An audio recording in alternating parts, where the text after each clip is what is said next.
नई कौपलें लग जाएंगी, नए फूल लग जाएंगे। कृष्ण ने गीता कही, वो कंठ से आई ऊर्जा का की अभिव्यक्ति है, अभिव्यंजना है। कितने लोग गीता को कंठस्थ किए और कितने लोग रोज उसका पाठ करते रहते, कितने हजारों पाठ कर चुके।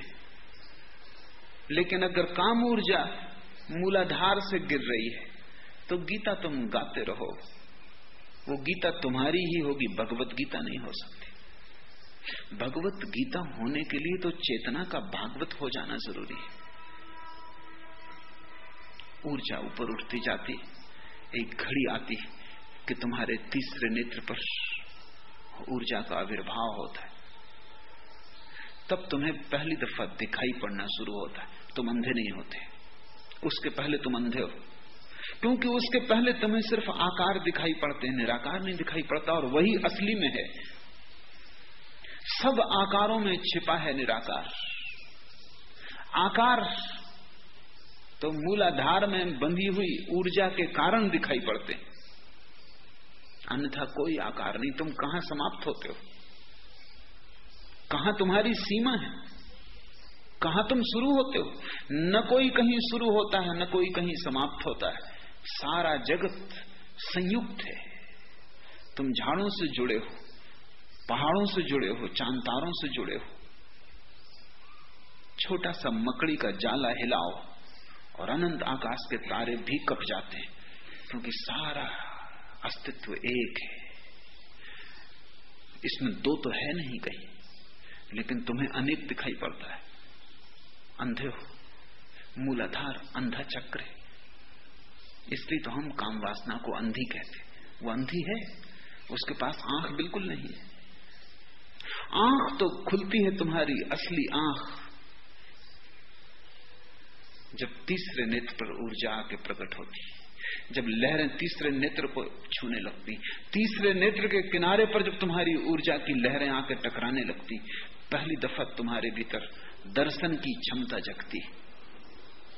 इसलिए हमने इस देश में विचार की प्रक्रिया को फिलॉसफी नहीं कहा, हमने विचार की प्रक्रिया को दर्शन कहा।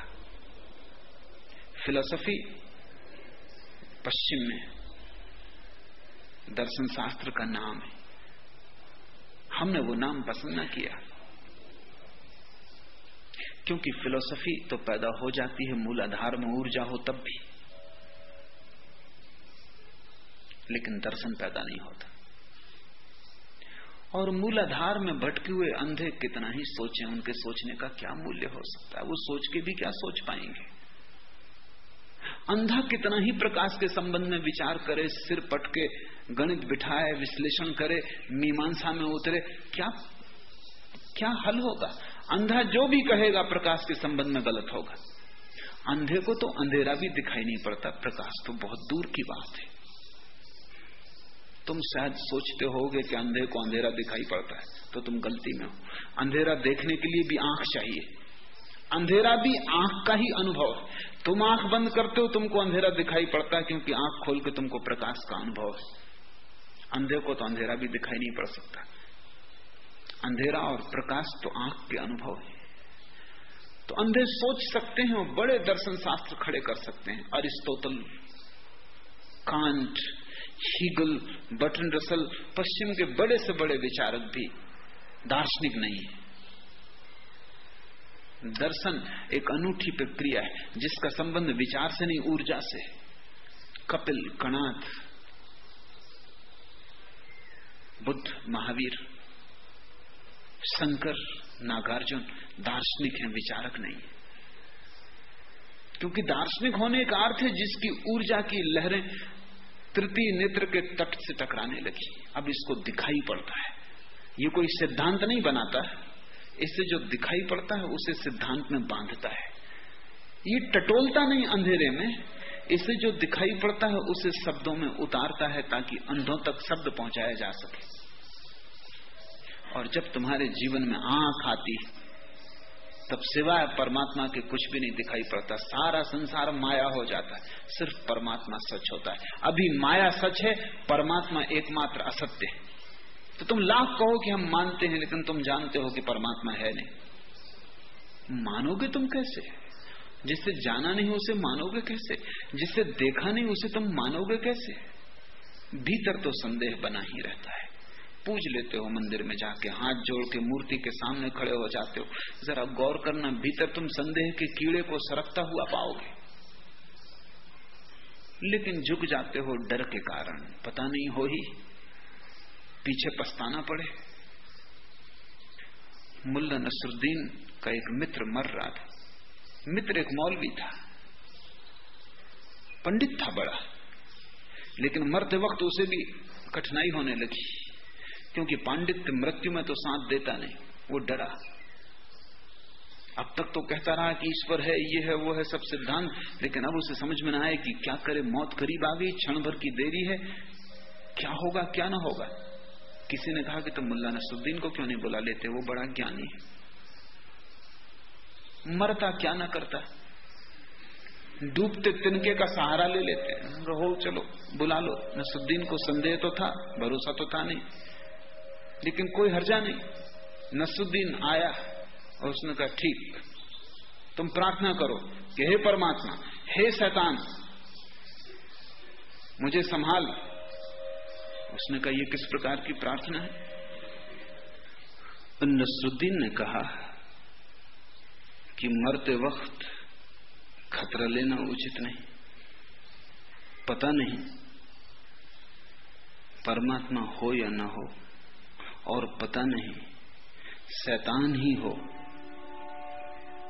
तुम दोनों से ही प्रार्थना कर लो, जो भी होगा सहायता करेगा। इस घड़ी में किसी को नाराज करना ठीक नहीं। भय के कारण पूजा चलती है, श्रद्धा के कारण नहीं। परमात्मा पर भरोसा तो तभी आता है जब ऊर्जा तीसरे नेत्र में प्रवेश करती है,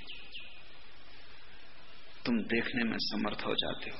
तब तक परमात्मा एक झूठ है और माया सत्य है।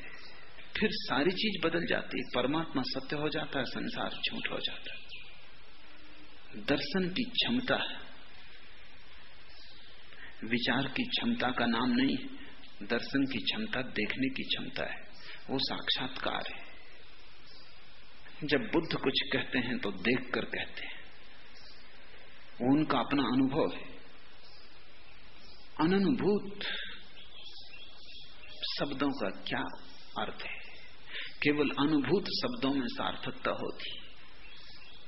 मैंने सुना है, एक छोटे से गांव में मैं ठहरा हुआ था और शहर से एक डॉक्टर आया था गांव के ग्रामीणों को समझाने के लिए परिवार नियोजन के संबंध में।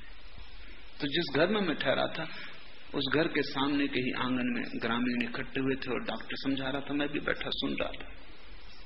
परिवार नियोजन के संबंध में सब बातें उसने समझाई।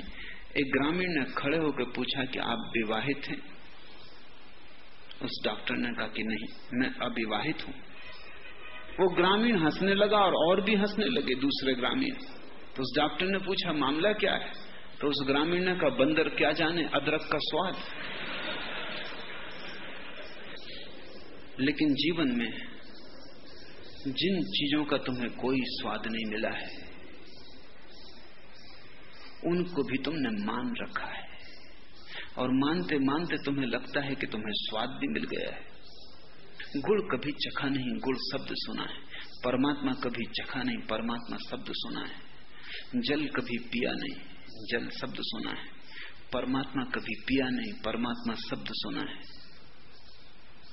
ऊर्जा जब तीसरी आंख पर प्रवेश करती तो अनुभव शुरू होता है।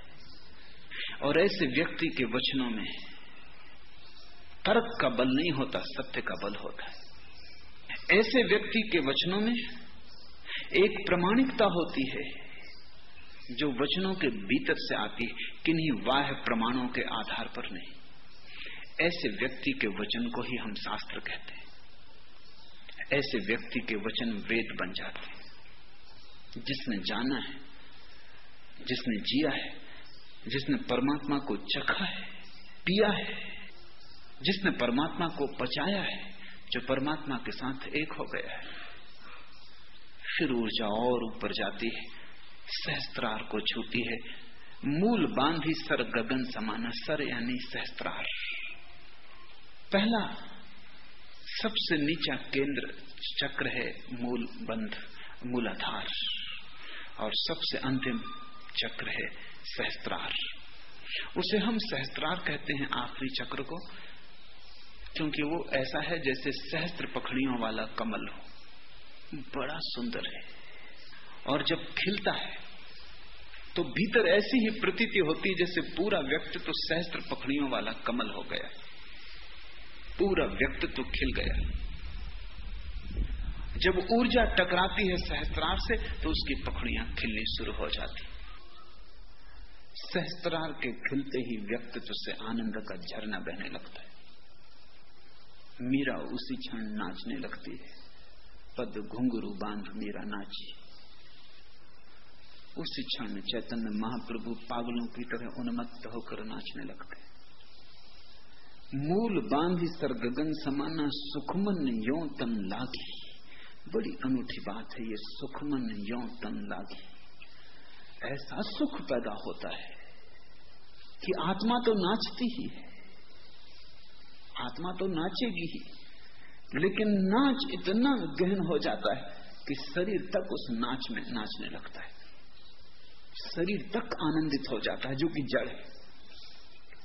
कबीर ये कह रहे हैं कि उस क्षण में चेतना तो नाचती ही है, उसमें कुछ कहना नहीं, लेकिन जड़ शरीर तक चेतना के साथ चैतन्य हो जैसा होकर नाचने लगता है। चेतना तो प्रसन्न होती है, रोआ रोआ शरीर का आनंदित हो उठता है। आनंद की लहर ऐसी बहती है कि मुर्दा भी, शरीर तो मुर्दा है, वो भी नाचने लगता है। तुम अभी शरीर के साथ बंधे बंधे खुद मुर्दा हो गए हो, तब धारा उल्टी बहती है। तुम्हारी चैतन्य की क्षमता के साथ मुर्दा शरीर भी नाचने लगता है।